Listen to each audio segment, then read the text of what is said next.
Mga ka-RSP, isa namang makabagong paraan ng pangalaga sa sugat ang handog ng isang medical institution mula sa Malaysia na ngayon ay inilalapit na rin sa Pilipinas sa tulong ng Embassy of Malaysia at Trade Office o MATRADE. Kung ano yan, panoorin po natin ito.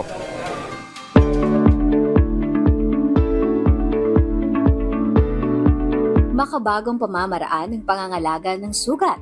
Yan ang nais bigyan ng solusyon ng isang medical institution mula Malaysia na inuugnay dito sa bansa sa pamamagitan ng Embassy of Malaysia Trade Office o MATRADE. Isang aesthetic wound dressing kung saan manipis at transparent at hindi na kailangang palitan from time to time.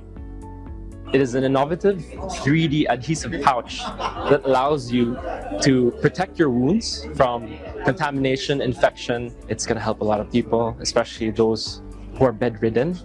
Sa pangunguna ni Dr. John Tang, isang obstetrician and gynecologist, kanyang na-developed ang world's first unisex condom kung saan naging daan para mabuo ang ideya ng makabagong wound dressing. It's a dressing that we created so that people do not have to change the dressing when they change the pad. If you look at the dressing, you've got two parts. So one is the dressing and the other one is the pad.